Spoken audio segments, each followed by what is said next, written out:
Bonjour à toutes et à tous, bienvenue sur cet atelier qui s'avère d'ores et déjà passionnant puisqu'on a deux habitués des congrès d'ECF. On a Pierre-Yves Lagarde, le gérant de la société Influ, qui est enseignant à Paris-Dauphine et à l'ESCP Europe, administrateur de la Chambre nationale des experts financiers. Bonjour Pierre-Yves. Bonjour Gabi. Et puis on a le très respecté Bruno Chrétien, président de Factoriel et Prévissima, et qui est aussi à la tête de ce think tank, l'Institut de la protection sociale, et qui va nous éclairer, sinon nous éblouir pendant 1 heure. Bonjour Bruno. Bonjour Gabi. Alors, le sujet qui nous réunit est important puisque dans la période qui vient de s'écouler, on a tous ouvert les yeux sur un certain nombre de réalités, plus ou moins agréables d'ailleurs, et les chefs d'entreprise se sont posé la question, ils ont eu le temps de se la poser. Comment est-ce que je peux optimiser mon revenu disponible? Comment je peux adapter ma stratégie patrimoniale? Comment est-ce que je peux réagir par rapport à la situation qui est tellement inédite? Et vous nous avez dit, tous les deux, qu'il y a une façon d'organiser notre réflexion. Et cette façon, c'est de réfléchir en 3 temps. Un peu la valse de Pierre-Yves et de Bruno. Premier temps, économiser. Deuxième temps, sécuriser. Et puis, 3e temps, prévoir. Est-ce que ça vous va comme ça? Parfait. On y va, Bruno, aussi? Bien, parfait. Alors, on y va. On commence par économiser. Jingle.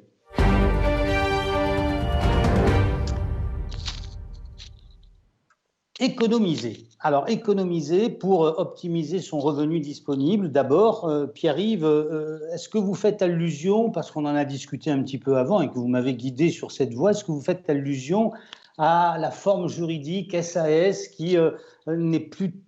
Enfin, vous l'aimez pas trop, cette forme juridique, pour être tout à fait clair. Est-ce que c'est à ça que vous faites allusion et c'est là qu'il va falloir agir pour économiser?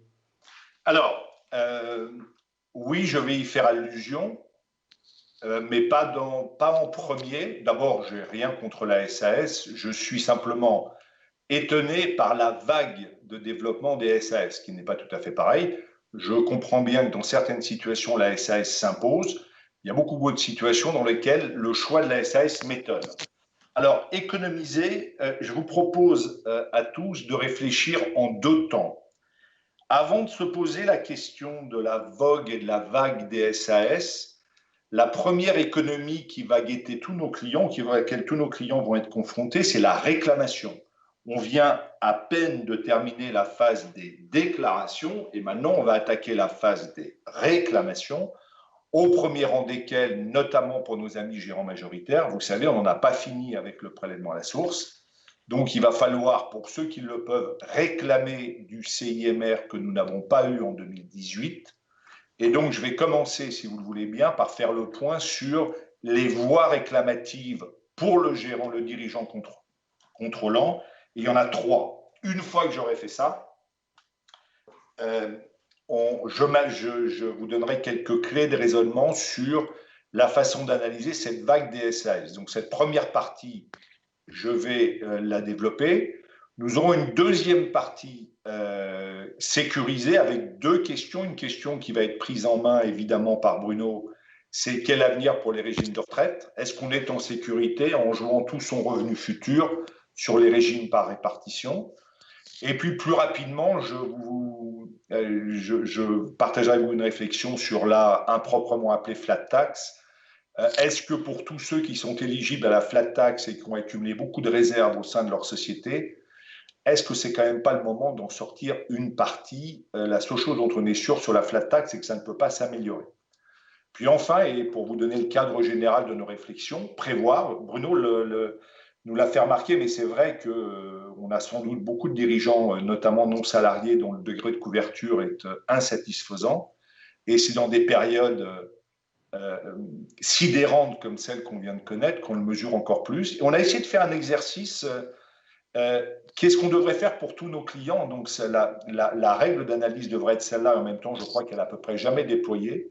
Pour moi, la prévoyance, c'est un triangle entre la prévoyance assurantielle, je souscris des contrats d'assurance pour me couvrir en cas d'incapacité, d'invalidité et de décès, mais également la prévoyance juridique, mon régime matrimonial, le mandat de protection future, le mandat à effet posthume, le testament, le tiers administrateur, les clauses bénéficiaires des contrats d'assurance vie. Et puis enfin, la prévoyance financière pour préparer sa retraite, bien sûr peut-être avec l'outil nouveau du plan d'épargne retraite, mais là encore j'ai du mal à croire que ça puisse être l'alpha et l'oméga de toute stratégie. Et on a énormément d'autres solutions, notamment via la holding patrimoniale, pour prévoir sa retraite. Voilà ce qu'est notre plan. Pierre-Yves, donc là, on est dans la première partie, on est là sur économiser, et vous nous dites, c'est la saison des réclamations après la mise en œuvre du prélèvement à la source. Qu'est-ce que vous voulez dire par là? Alors, réclamer. Donc, je vous propose pour les réclamations d'aborder deux sujets. Un, réclamer du CIMR. Et le deuxième sujet que je vais vous proposer, c'est cette fameuse question, pour ceux d'entre vous avec qui nous échangeons régulièrement, il y a cette fameuse question de l'abattement de 40% au social pour les dividendes de SARL. Nous avons du nouveau sur ce terrain et je vais vous en faire part parce qu'il y a un espace de réclamation possible. Alors, réclamer du CIMR. Alors, nous sommes donc, on a tous ça en tête, nous sommes dans la situation suivante. Alors, je vais raisonner sur un gérant majoritaire, mais on peut dire que c'est valable pour tout dirigeant contrôlant qui soit en SARL ou SAS. Donc, on est dans la situation d'un dirigeant contrôlant qui, en 2018, a eu un revenu, et ce revenu n'a pas été totalement couvert par le CIMR. Ça veut dire que pour partie, sur ce revenu 2018, il a été imposé. Et pour un certain nombre d'entre eux, il y a moyen de réclamer en 2020 le CIMR 2018 qui n'a pas été octroyé spontanément par l'administration. C'est mon premier bloc. Alors, comment peut-on réclamer du CIMR? Il y a 3 voies pour réclamer du CIMR. La première voie que je vais passer à toute vitesse parce que vous la connaissez par cœur, c'est celle que j'appelle la voie arithmétique. Vous avez un exemple qui est issu du BOFIP. J'ai eu en 2015 un revenu de 24, en 2016 un revenu de 30, en 2017 un revenu de 36, j'ai en 2018 un revenu de 42. Ça veut dire qu'en 2018, j'ai eu un revenu exceptionnel de 6 000 puisque 42 000 était supérieur de 6 000 au plus haut de 2015, 2016, 2017. Donc en 2018, j'ai été non imposé sur 36 000 du revenu 2018 et j'ai été imposé sur 6 000. Dès lors que mon revenu 2019 est au moins égal à 2018, ça veut dire que je peux poser une réclamation contentieuse pour demander le remboursement de l'imposition sur les 6 000. C'est simple, je passe vite, vous connaissez ça par cœur. Il y a une deuxième voie. Rappelez-moi, Pierre-Yves, est-ce que vous pensez que ce cas de figure va être fréquent? Je pense que ce cas de figure va être fréquent, absolument. Je pense que ce cas de figure a été fréquent et je pense même qu'on a un peu trop trituré les rémunérations des dirigeants contrôlants pour les faire coller exactement avec le calendrier du prélèvement à la source. Et je pense qu'il faudrait être raisonnable. Je pense que ceux qui ont fait varier très fort leur rémunération en 2017, 2018, 2019, voire 2020, et que par un hasard bienveillant, ça matche totalement arithmétiquement avec les règles du prélèvement à la source, je pense que ce sont des candidats naturels à se faire un nouvel ami, vérificateur fiscal de son État, qui aura l'ambition de venir les rencontrer chaque mardi matin pendant 6 mois. Bien, ça c'est fait. La deuxième façon. Voie arithmétique. Deuxième possibilité, c'est la voie objective. Alors, je vous ai mis, comme le support vous sera remis, j'ai voulu détailler ma position, donc je vous ai mis le BOFIP. Je ne vais pas lire ce que vous pourrez lire tranquillement. Quelle est la voie objective? En fait, si je reprends mon exemple, ici, l'administration me dit, si tu as ici 42 000, donc plus que 15, 16, 17, et qu'en 2019, tu n'as que 36, ça veut donc dire qu'avec 2019, on ne peut pas réclamer le supplément de CIMR, ce qui aurait été la voie arithmétique. Mais l'administration me dit, tu as la voie objective. La voie objective, c'est prouve-moi que tu as augmenté ton revenu en 2018 et que tu as baissé ton revenu en 2019, non pas pour faire de la carambouille fiscale connotée prélèvement à la source, mais parce que l'activité de l'entreprise, le résultat de l'entreprise, le périmètre de tes responsabilités en tant que dirigeant ont évolué de telle façon que tu sais me montrer qu'il était objectivement normal d'avoir 42 en 2018 et d'avoir 36 en 2019. On a tous un certain nombre de dossiers comme ça et on fait tous le chemin en marchant parce qu'évidemment, on n'a aucun recul. Ce genre de réclamations, on ne les a jamais fait avant et on ne les fera plus jamais après puisque tout ceci, il y a une règle qui disparaît une fois que 2018 est purgé. Donc ça, c'est la voie objective. Oui, Gabi. Est-ce que vous êtes en train de dire, Pierre-Yves, que avant de réclamer, il va falloir quand même s'armer d'arguments pour prouver que l'augmentation de revenus était légitime? Oui, et dans tous les cas, je dirais, moi. Okay. Je pense que quand on a fait varier beaucoup sa rémunération, c'était pas mal de garder des limites raisonnables et que tout ça se justifie par l'évolution de l'activité de l'entreprise, par l'évolution de son résultat ou l'évolution du périmètre du dirigeant. Mais en tout cas, ce que je veux vous dire, c'est qu'avec la voie objective, je peux, en reprenant mon exemple, avoir 36 000 en 2019. Si j'ai 36 000 en 2019, la voie arithmétique est fermée, mais la voie objective reste ouverte s'il y a des explications objectives. L'optimisation fiscale n'est pas une explication objective telle qu'attendue par le BOFIP que j'ai repris ici. Donc, vous voyez, j'ai dit qu'il y avait pour réclamer la voie arithmétique, la voie objective. Je vous ai repris le BOFIP, vous le lirez tranquillement. Vous avez toutes les références dans le support. Puis, une troisième voie que j'ai appelée la voie de traverse, qui est liée. Alors, c'est un rescrit d'un avocat, et là, vraiment, il a fait fort. Là, il faut savoir tirer son chapeau quand les circonstances l'exigent. Regardez un peu ce rescrit. On a un avocat qui exerçait son activité professionnelle sous forme libérale, on était BNC, en 2015-2016. En 2017, il devient co-gérant. On voit bien ce qu'il a dû faire. Il a dû vendre sa clientèle à une structure IS pour encaisser du cash. Sauf que l'année où il est passé en article 62, donc 2017, année de la vente, manifestement, il a perçu des revenus beaucoup plus bas que ceux qu'il percevait habituellement en BNC. Bah oui, forcément, parce que comme il a très probablement fait du cash-out, une partie du revenu servait à rembourser la banque. Donc, résultat, je prends un exemple, il avait en 2015 un BNC de 200 000. Il avait en 2016 un BNC de 200 000. Et puis en 2017, il passe article 62. Une partie du revenu sert à rembourser la banque. Et donc, il ne se paye plus que 100 000. En 2018, l'administration fiscale, elle a considéré que son revenu de référence sur au titre des 3 meilleures années, c'était simplement 2017 à 100 000.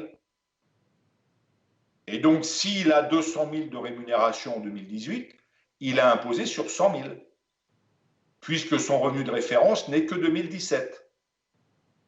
Et le contribuable demande à l'administration si tout ceci est bien juste. Et la réponse de l'administration, et c'est un rescrit qui est tombé en juin, ça veut dire qu'en juin, vous n'aviez pas cette information, donc vous avez des clients qui ont été dans cette situation, ils ont forcément eu un supplément d'impôt à cause du référentiel 2017 qui était plus faible. Et regardez la réponse.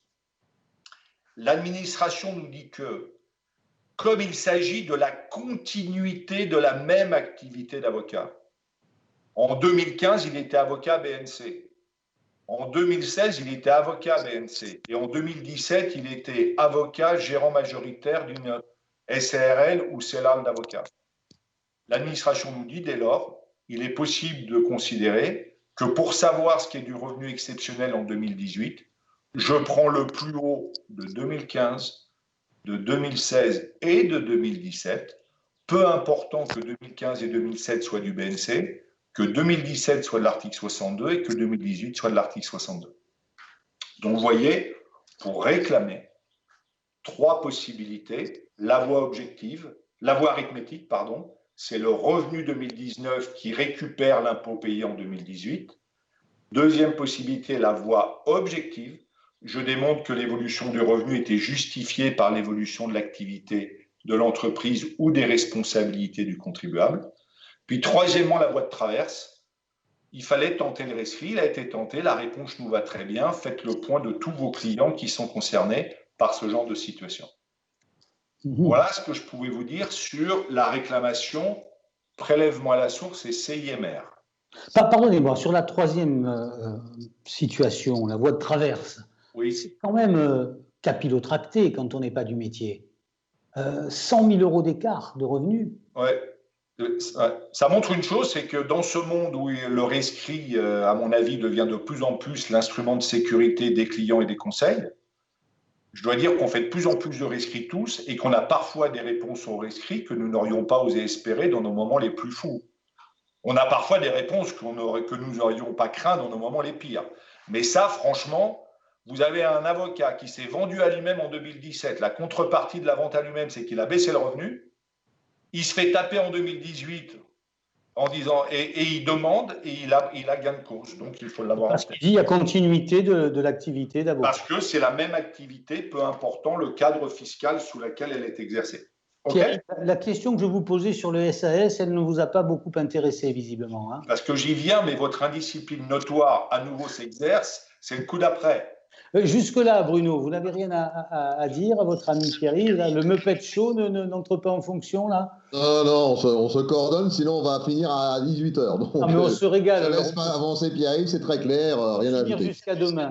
Alors, Pierre-Yves, la SAS. Alors, non, pas encore la SAS. Deuxième réclamation. Je l'aurai un jour, je l'aurai. Deuxième réclamation. Dividende de SARL. Je rappelle à tout le monde l'état du dossier.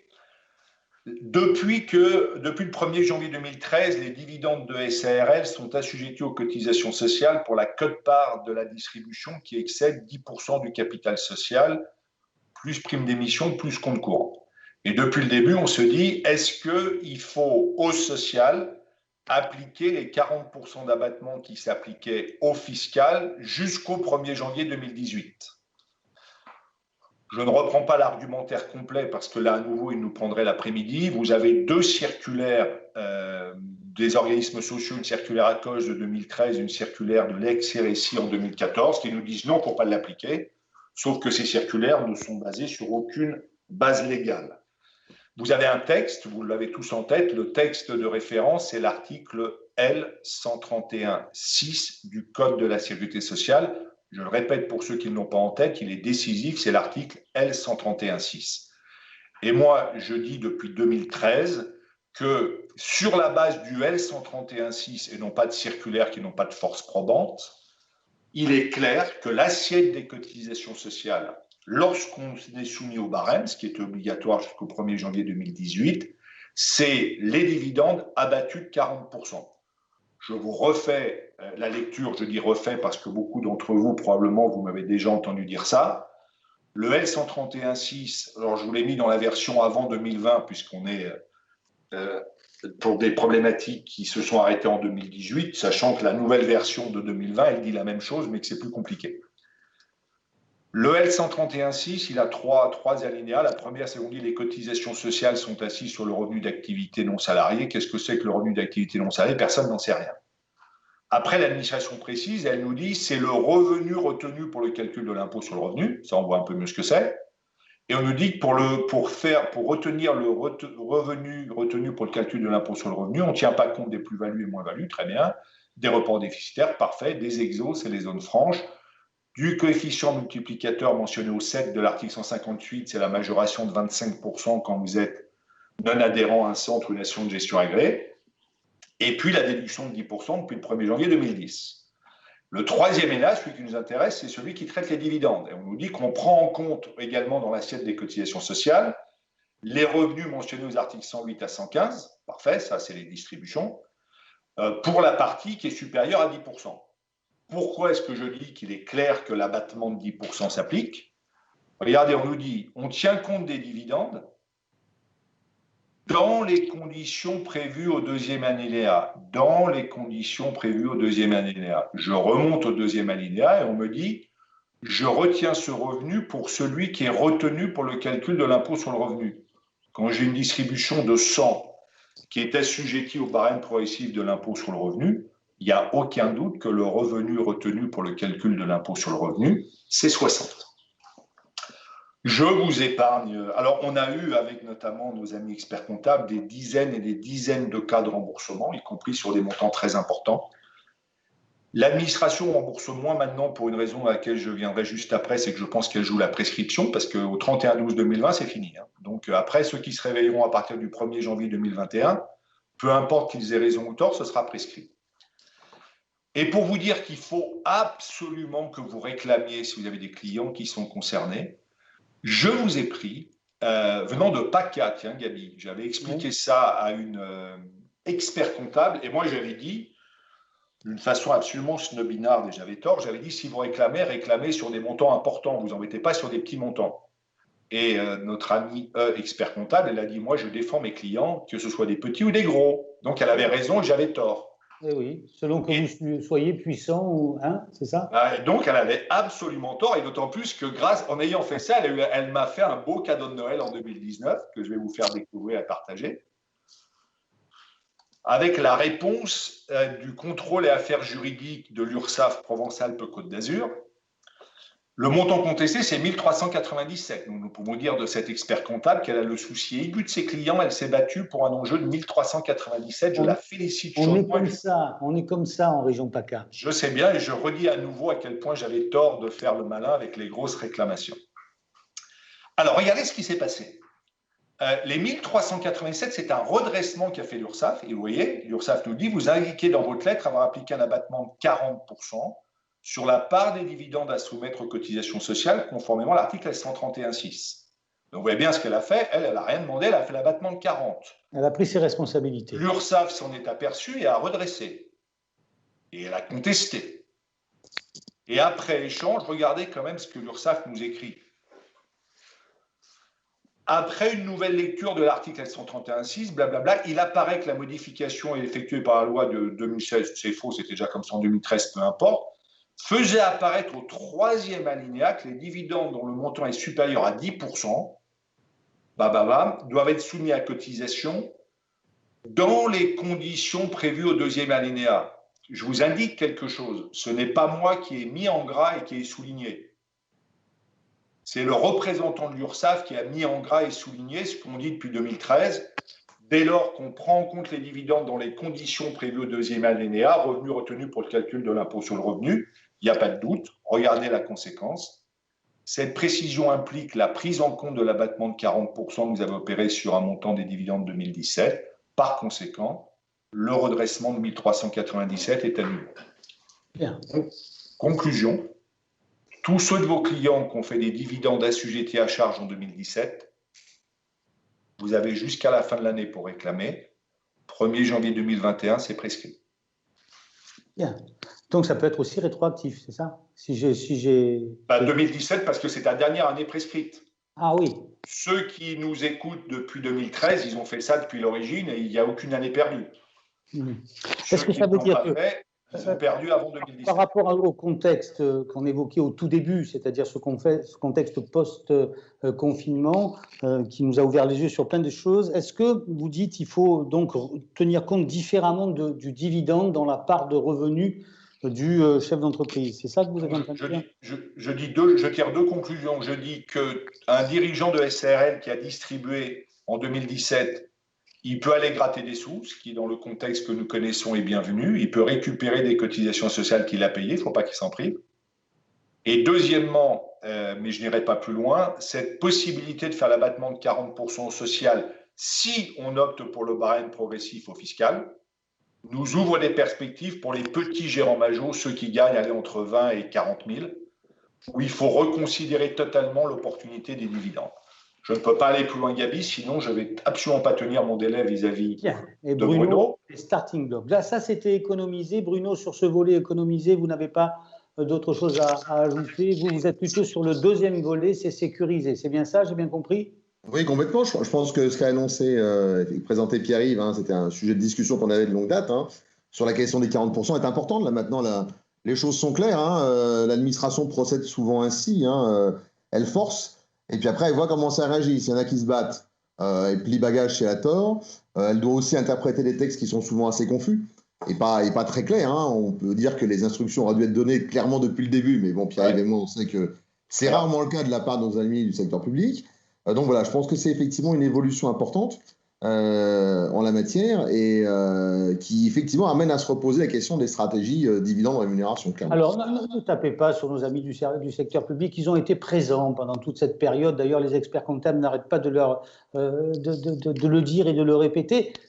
Heureusement qu'il y a des lanceurs d'alerte comme vous, disons ça positivement. Alors, on enchaîne avec le deuxième volet, si vous le voulez bien, c'est sécuriser. Il y a un jingle qui nous fait une petite... Non, pas tout à fait.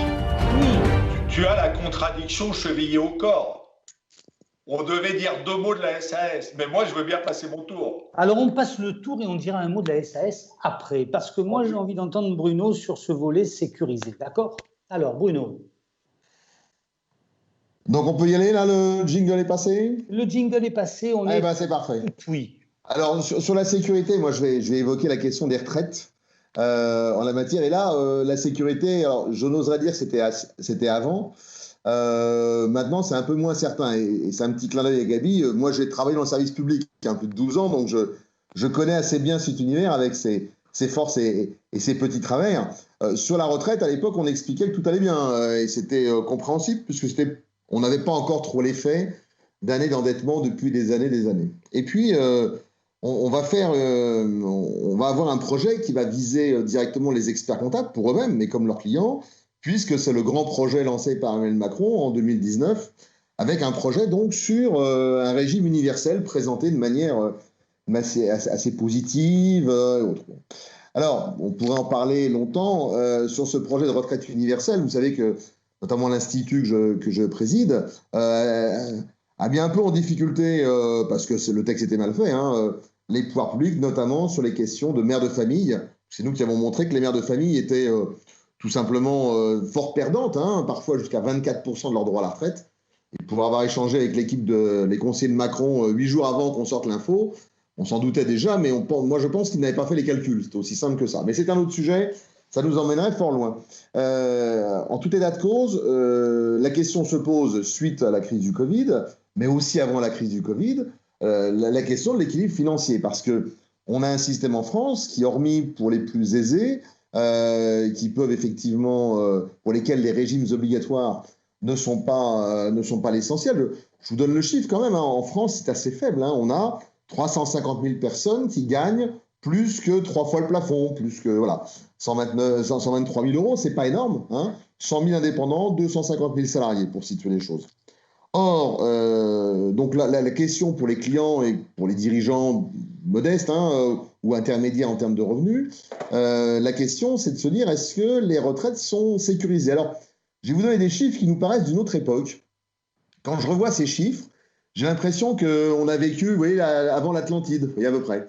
Alors, en fait, vous avez ici les chiffres du corps. Alors, il y a eu plusieurs études avant la réforme du régime universel, mais celle qui a fait référence est la suivante. Vous avez ici, dans le graphique, le solde financier des projetés du régime de retraite, et on voit, en fonction d'un point de PIB, donc un point de PIB en France, alors ça va un peu baisser cette année, mais c'est à peu près 23 milliards. On a un PIB de 2300 milliards en France, l'année dernière en tout cas, et donc on se rend compte que quand on est à zéro, on est équilibré, on n'est que sur les comptes retraite obligatoires, et puis ensuite, on se projette avec soit des excédents, soit des déficits. Vous voyez d'ailleurs que sur l'axe, d'ailleurs, il y a plus de déficits, 2,5 points de PIB, plus que d'excédents potentiels, qui est une hypothèse qu'on a complètement bannie de nos schémas mentaux.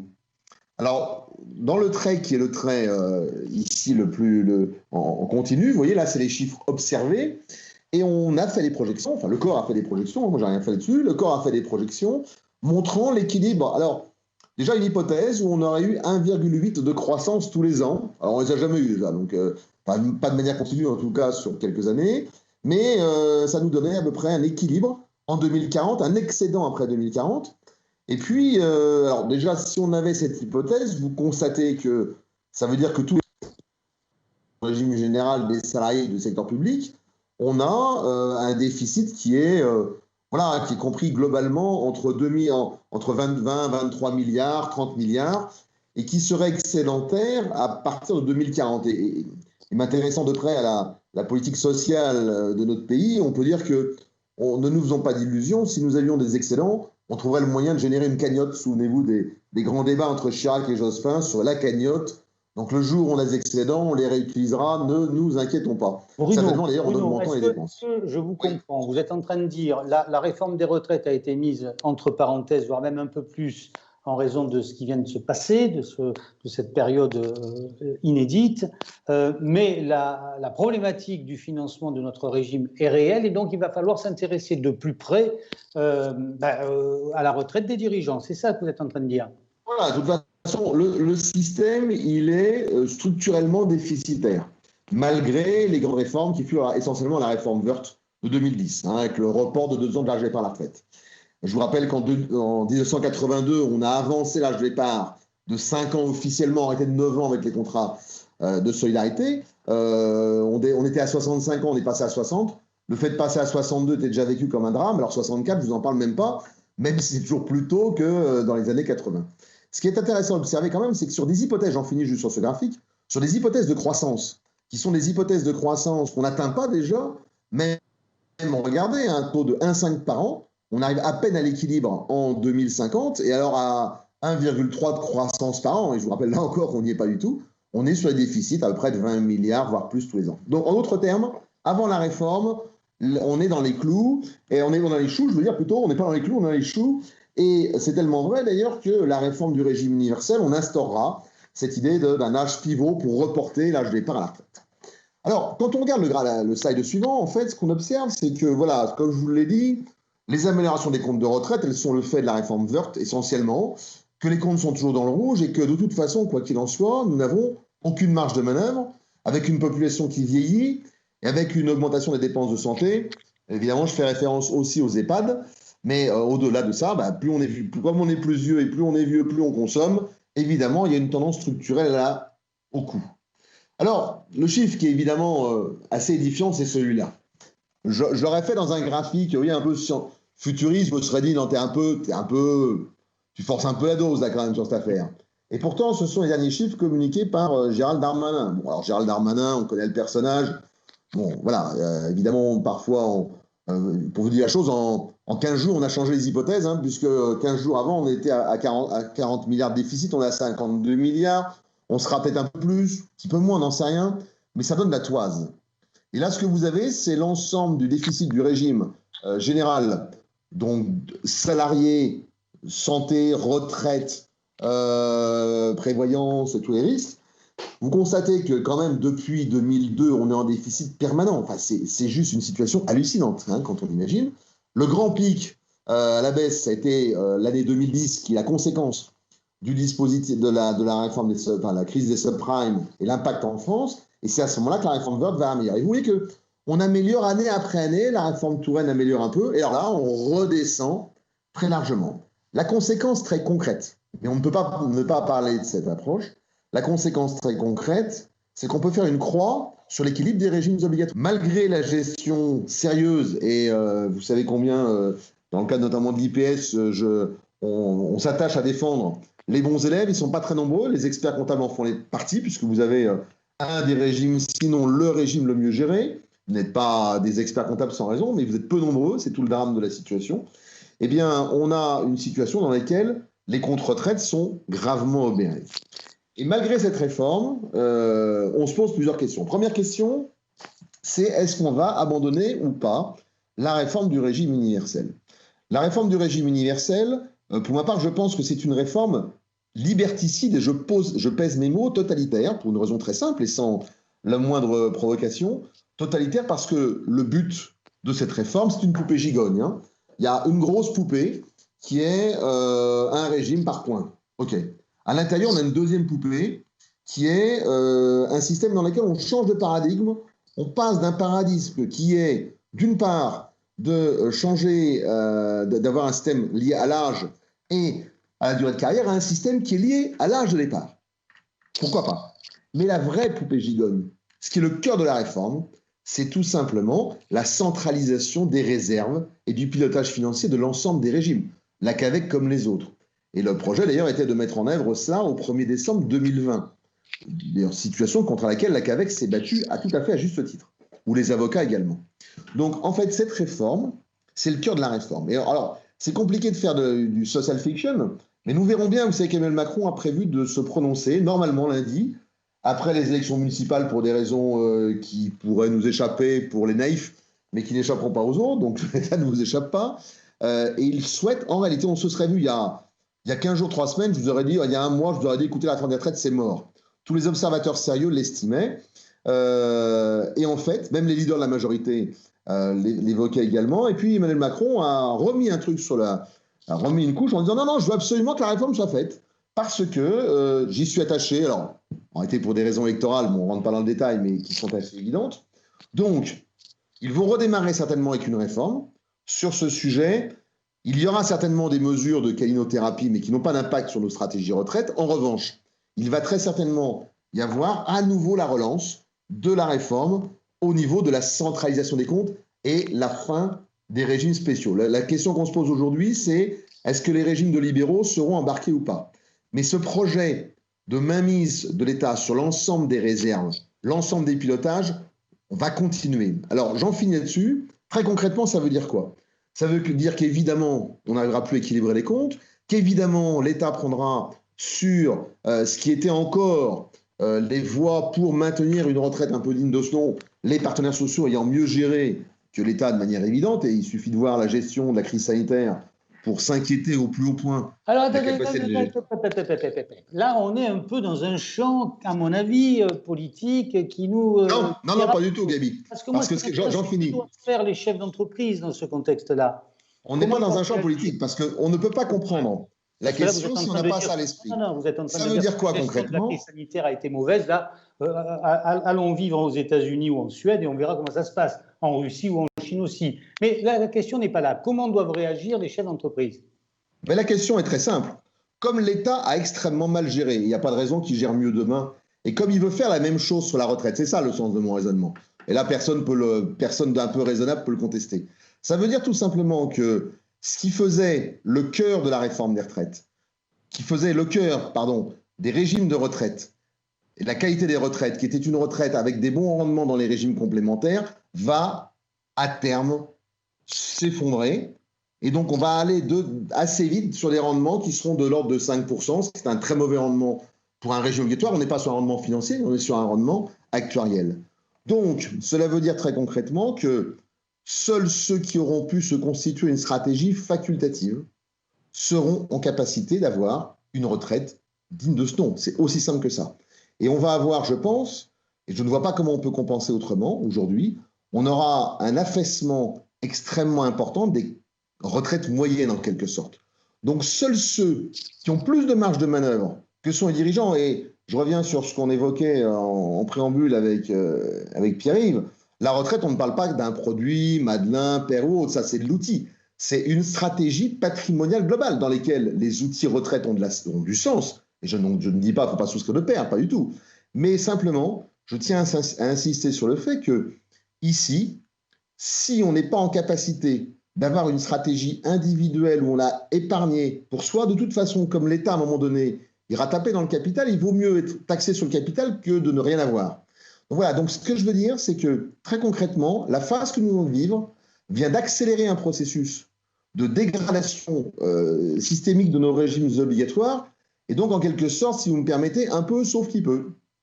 Mais qu'est-ce qu'il fait alors le chef d'entreprise alors? Qu'est-ce que vous lui dites? Le chef d'entreprise, il va avoir une approche patrimoniale globale pour se préparer sur sa retraite. Je vais vous prendre un principe de base. On vient de vivre une expérience assez radicale qui montre que, quelque part, tout peut être remis en cause. D'ailleurs, que vaudra demain l'argent qu'on est en train de libérer en masse? Comme on ne sera pas en capacité de rembourser les emprunts, quels qu'ils soient, c'est toutes les questions sur les dettes perpétuelles et autres, il faut bien revenir au principe de base. Une retraite réussie, dans une optique où on a une optique de difficulté majeure, c'est 1, se loger, propriétaire, 2, se nourrir, on est mieux à la campagne qu'en ville, 3, c'est se soigner, il vaut mieux des copains médecins, on est mieux traité, et 4, se défendre. C'est les grands principes de base d'une retraite, ce n'est pas des choses qu'on imaginait avant, mais il faut, avant d'envisager des retraites, toutes les solutions de placement, en tout cas, il faut avoir à l'esprit, est-ce que ces objectifs de retraite, je les remplis? D'accord. Par rapport à tout ça, Pierre-Yves, quelques remarques, Non, le point, évidemment, Bruno connais toutes ces questions de macroéconomie mieux que quiconque. Je n'ai rien à ajouter. Je dis juste que ça nous ramène au choix du statut social. C'est qu'il me paraît clair que pour quelqu'un qui est éloigné de la retraite, donc qui a le maximum d'aléas devant lui, il a intérêt à choisir un système de rémunération, non pas qui ne cotise pas du tout au régime par répartition, mais en tout cas qui répartisse le risque. Pourquoi est-ce qu'on a mis ça dans sécurisé? Je suis sûr de quelque chose si je suis à 30 ans de la retraite. Je préfère avoir un mixte entre de la répartition et de la capitalisation que de faire intégralement confiance à un système dont on n'aperçoit pas le début du commencement d'une possibilité de financement long terme. C'est ça que je veux dire. Pierre-Yves, une question qui est arrivée un tout petit peu après que Bruno ait pris le relais. C'est une question de Virginie Rossi, qui a un nom qui sonne d'une île que j'aime beaucoup. Elle nous dit, est-ce qu'on peut appliquer l'abattement de 40% dont vous parliez tout à l'heure, même si nous avons appliqué le PFU, même si on a fait la flat tax? Non, puisque le raisonnement des 40%, c'est que l'assiette sociale, c'est le revenu retenu pour le calcul de l'impôt sur le revenu. Le PFU, c'est un impôt sur le revenu proportionnel et non pas progressif. Si vous avez une distribution pour laquelle vous avez fiscalement choisi l'imposition proportionnelle du PFU, ça veut dire que le revenu qui a été retenu pour le calcul du PFU, c'est 100% de la distribution. Donc, sauf à incarner à un niveau élevé la mauvaise foi, il n'est pas possible d'appliquer l'abattement de 40 si vous avez choisi le PFU. Est-ce qu'on a le temps d'aborder la question des SAS? Je ne crois pas, mais nous aurons tellement d'autres occasions de le faire. Bon, alors, on a vu économiser, on a vu l'impérieuse nécessité de sécuriser. C'est Bruno qui nous l'a dit. Reste le troisième volet, c'est prévoir. On est bien d'accord? Non, Gabi, il nous en manque un dans sécuriser. Ah là, je ne comprends plus rien. Alors là, vous m'avez dépassé. Allez-y, enchaînez tout seul. Quel avenir pour la flat tax? Dans Alors. sécuriser, pardon, on a mis dans sécuriser deux ingrédients. La retraite, notre raisonnement était celui que je viens de déployer. Sécuriser sa retraite, c'est pas mettre, selon cette formule totalement éculée, mais enfin, ne pas mettre tous ses œufs dans le même panier de la répartition.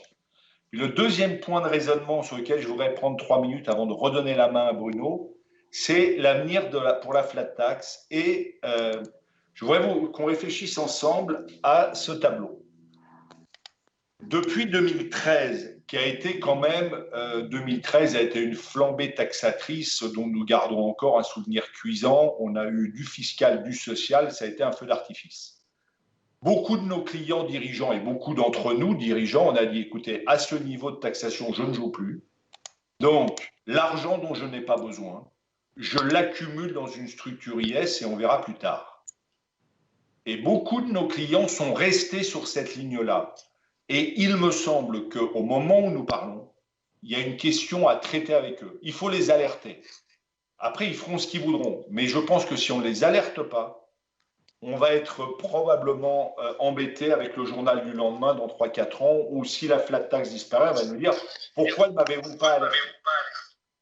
Alors, le calcul très simplifié, pas tant que ça d'ailleurs, que je vous propose est le suivant. J'ai pris, c'était le tableau maximum que Gabi m'a autorisé.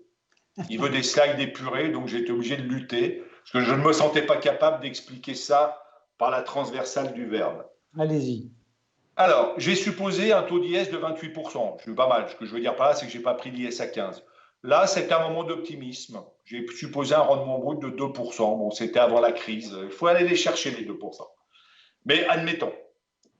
Et je considère ma taxation actuelle des dividendes, flat tax, de dividendes non assujettis à charge sociale. Et j'ai comparé deux stratégies. Une stratégie qui est la capitalisation IS et la stratégie qui est la capitalisation IR. Je vais commencer par expliquer la capitalisation IR. Mon entreprise, que ce soit ma société opérationnelle ou ma holding, fait un résultat de, on va dire c'est opérationnel parce que la holding sera en mère-fille, de 100 000. Ce qui va se passer de toute façon, c'est qu'elle va payer 28 d'IS, donc il va rester un résultat net de 72 000. Je pars du principe que ces 100 000 ne sont pas utiles à l'entreprise, ni pour financer son BFR, ni pour financer des développements, ni pour se protéger des effets du Covid, Donc c'est de l'argent qui doit in fine me revenir à moi en tant que dirigeant. Mais j'en ai pas besoin maintenant. Moi, c'est ce que j'appelle du patrimoine privé en instance de migration. C'est dans la société IS. J'en ai pas besoin pour l'instant. Ça ne reviendra pas in fine à la société IS. In fine, c'est pour moi. Mais comme j'en ai pas besoin tout de suite, après tout, je peux me dire, je laisse au chaud et je le prendrai plus tard quand j'en aurai besoin.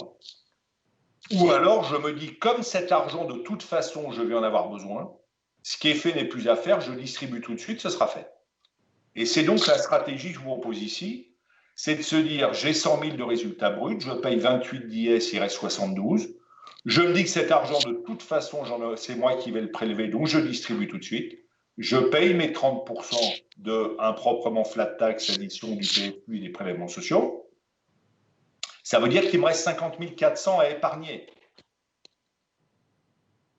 Je suppose que je les investis pendant 15 ans, vous voyez ici, dans un contrat d'assurance vie. Ça veut dire que la valeur future de mon contrat d'assurance vie, c'est 64 500. À gauche, je fais de la CAPI-IS. Je me dis, j'en ai pas besoin et payer les 30, c'est encore de l'impôt à payer, j'en ai marre. Donc, j'ai 100 000, je paye mon IS, ça ne change rien. J'ai 72 000 de résultats nets, ça ne change rien. Mais je me dis, puisque j'en ai pas besoin tout de suite, je le laisse en réserve. Et donc, je ne distribue pas. Et le piège infernal, il est là. Parce que du coup, je vais capitaliser dans ma structure 72 000. Ce qui veut dire que quand, au bout de 15 ans, je vais faire les comptes, dans ma société IS, j'ai 89 200. Alors que dans mon contrat d'assurance vie, j'ai 64 500. Mais en fait, j'ai pareil. Parce que dans 89 200, qui sont des liquidités dans une structure IS, j'ai 26 800 de dette fiscale, c'est-à-dire le coût de distribution des 89 200. Alors que là, comme j'ai déjà été tapé au début, je n'ai quasiment plus de dette fiscale sur des montants comme ça en assurance vie. Et je pense vraiment que le piège, dans beaucoup de bilans patrimoniaux, il y a une erreur, c'est qu'on met dans les bilans patrimoniaux les liquidités détenues par une société IS au même niveau que des liquidités détenues dans la sphère privée.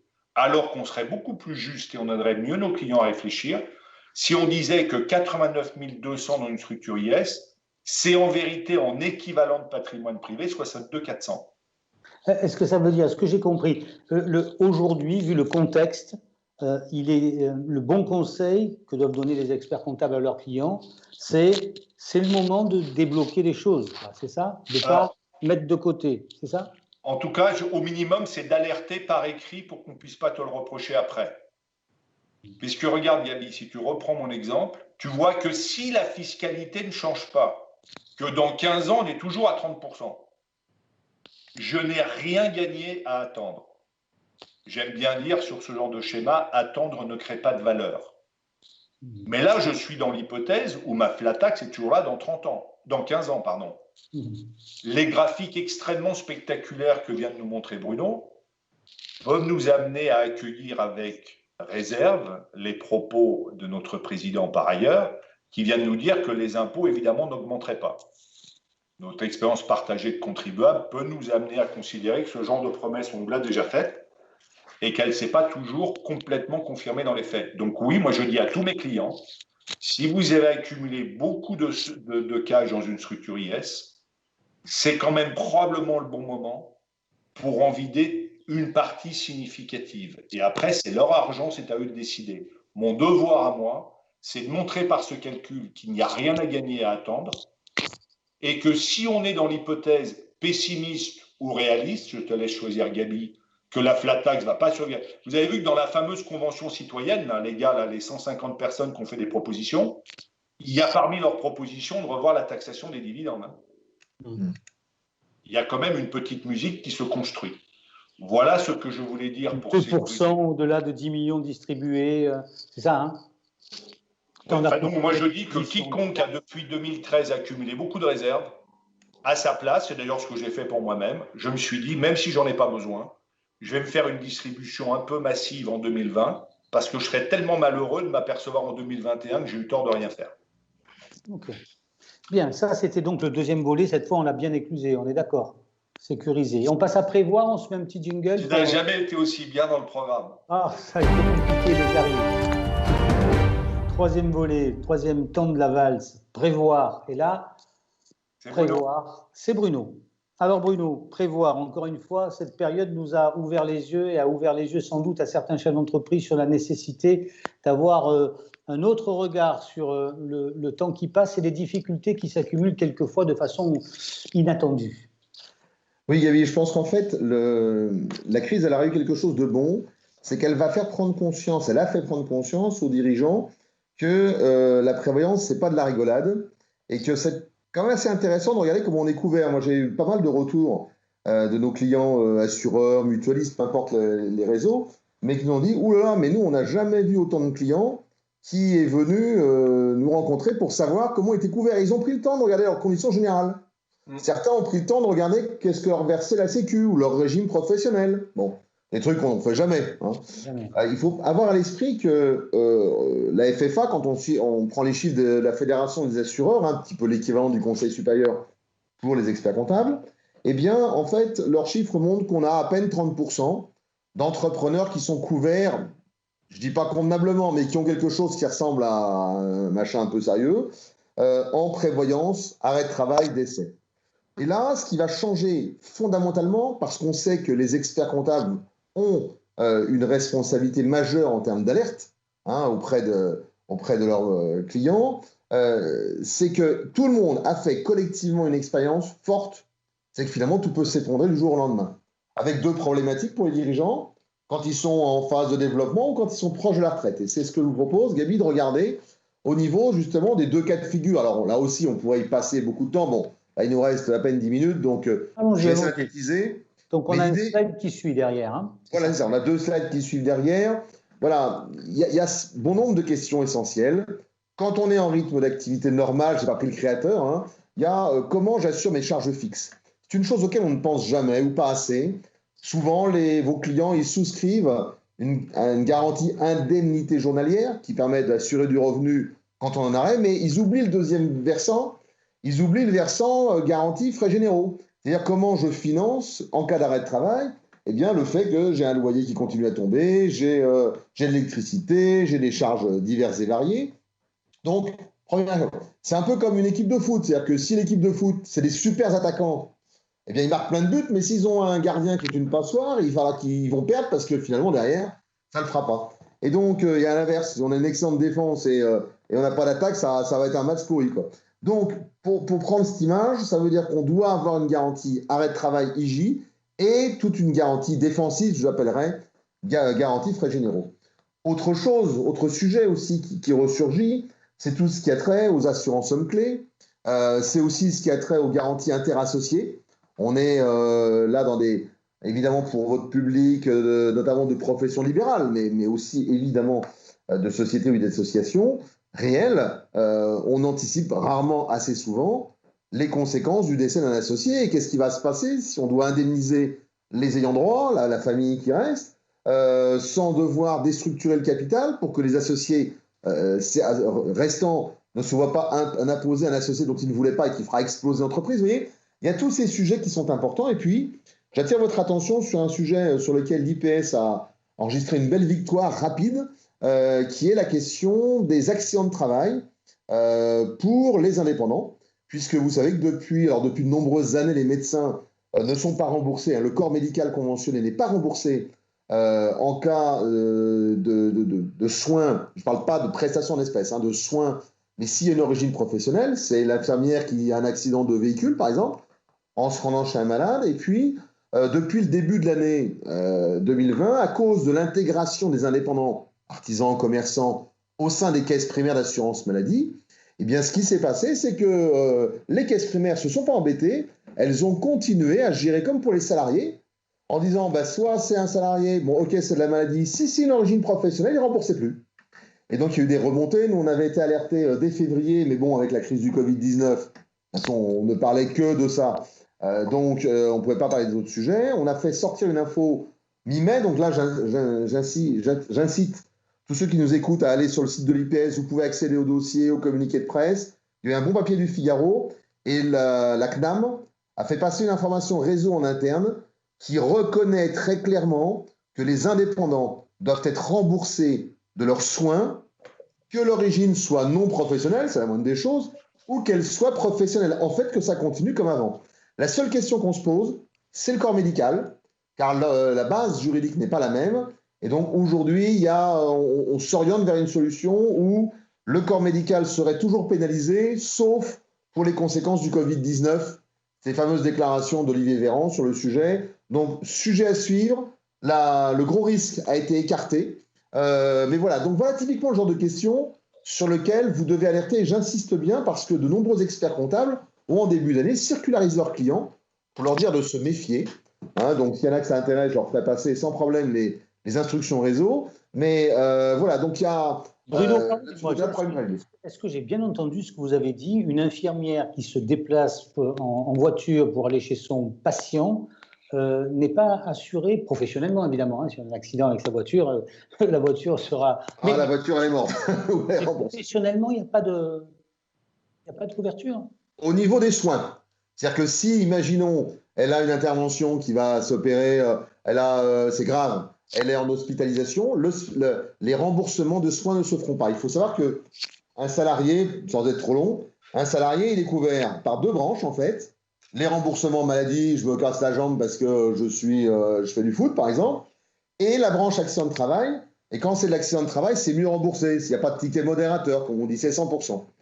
J'insiste bien, on parle des soins. Hein. Sur la partie prestation de prévoyance classique, il n'y a pas de problème. C'est leur caisse professionnelle qui les gère. En revanche, les libéraux, vous savez, quand ils sont conventionnés, c'est l'immense majorité, eh bien, ne payent pas de cotisation accident de travail et ne payent quasiment pas de cotisation santé. D'ailleurs, ils payent 0,1 au lieu de 6,40, vous voyez, hein, pour situer les choses. Ça, c'est la contrepartie de la convention. Et en contrepartie, ils n'ont pas la couverture accident de travail. Et donc, il y a un biais, en fait, il y a un vide qui était accepté. D'ailleurs, allez sur les sites d'infirmières, vous verrez, hein, vous tapez sur Internet, nos auditeurs le savent très bien, il y a plein de sites où les infirmières hurlent sur le sujet. Alors, ils n'ont pas de problème de soins, parce que notamment les médecins se soignent entre eux. Ils sont tous copains, ils se connaissent, ce qui est normal, donc il n'y a pas de sujet de prescription. Vous connaissez les cordonniers Comment ? Vous connaissez les cordonniers qui ne sont pas forcément les mieux chaussés. Les médecins seraient mieux soignés que les autres. Oui, bien sûr, parce que les médecins, en fait, ils ont le droit de se faire des actes gratuits entre eux. Voilà. Par contre, le problème, c'est l'hôpital. Voilà, donc simplement pour vous dire, rassurez vos clients indépendants, hormis le corps médical. En revanche, le corps médical, lui, la situation n'est toujours pas réglée. Pour rien vous cacher, pour être en prime, hier, j'avais un des directeurs de la Caisse nationale d'assurance maladie. On évoquait, on devrait avoir une réponse assez rapide. Là encore, la pression du moment fait que, évidemment, les médecins, vous voyez, j'avais un mail ce matin d'un syndicat de médecins qui me disait on veut pousser pour essayer d'obtenir la fin de cette situation. Voilà. Donc voilà sur ce point. Je ne sais pas si Gabi, j'étais clair dans mon explication. Si j'ai compris, c'est que vous avez été clair. Vous savez que vous avez quand même au moins cultivé de tous celles et ceux qui vous écoutent. J'avais une interprétation assez personnelle de ce que j'ai entendu depuis 59 minutes. J'avais l'impression que Pierre-Yves et Bruno, vous disiez aussi bien aux experts comptables qu'aux chefs d'entreprise pour lesquels ils travaillent, prenez soin de vous. Prenez soin de vous physiquement, mais aussi vivez, et c'est le moment de récolter un peu ce que vous avez semé. Est-ce que je me trompe? Alors Pierre-Yves, je te laisserai répondre sur ta partie, mais en tout cas sur la partie, comment dire, après ça nous emmènerait loin. Hein. Tant qu'on est vivant, voilà, on est quand même plutôt vivant en France, c'est quand même mieux que de vivre dans d'autres pays. Oui. Ça c'est le côté positif. Par contre, il est clair que la tempête sur la retraite arrive. Si vous... Gabi, vous voulez mon sentiment? Je pense qu'on n'échappera plus à une rectification des valeurs des retraites obligatoires. Je l'évalue, pour ma part, entre 20 et 25%. Allez, on va faire 20-30% si vous voulez être large. Ce qu'on masquait avec le temps en revalorisant mal les droits, on ne pourra plus le faire parce que financièrement, on n'y arrivera plus. Ce sera de la dévaluation, ce sera autre chose, peu importe. Et que là, clairement, les clients entrepreneurs, les libéraux qui peuvent le faire, nos experts comptables, quelque part, eh bien, on a intérêt, évidemment, à ne pas mettre tout dans le même panier et autres, mais ce n'est pas les régimes obligatoires qui feront notre retraite, et ça baissera parce que les professions qui ont fait des efforts, et la CAVEC en est une bonne illustration, risquent d'être, entre guillemets, spoliées, parce que on met tout dans un pot commun, et les bons élèves sont traités comme les mauvais. Les mauvais étant, hélas, plus nombreux. 30 secondes de conclusion pour Pierre-Yves, puisqu'on est déjà en débord, mais ça ne fait rien. J'ai envie de vous entendre. Pierre-Yves. Moi, je pense que Ce que la crise a fait, c'est qu'il faut augmenter l'anticipation et il faut anticiper mieux les risques qui ont une fréquence de survenance faible et des pics d'intensité élevés, ce qui est évidemment le contraire de la nature humaine. On a plutôt tendance à s'occuper de ce qui porte sur le quotidien alors que les conséquences ne sont pas très élevées. Et le coup hyper dur, comme on se dit qu'il y a peu de chance, on en reporte l'analyse à plus tard. Et je crois qu'avec quoi on sort, c'est qu'on va beaucoup plus anticiper ce qui est grave, voire très grave, voire tragique, même si la probabilité de survenance est faible, et un peu moins se concentrer sur savoir si les lunettes sont remboursées 110, 120 ou 150 euros, parce qu'en vérité, on s'en contrefout. Bien, messieurs, 1000 fois merci. Je précise que tout ce qu'on s'est dit pourra être revu dans la page dédiée, la page replay sur l'accueil du congrès numérique d'ECF. Et encore une fois, vous nous avez régalé, comme on dit du côté du Vieux-Port à Marseille. Merci à tous les deux. Merci Gabi, merci à tous. Au revoir. Au revoir. Au revoir.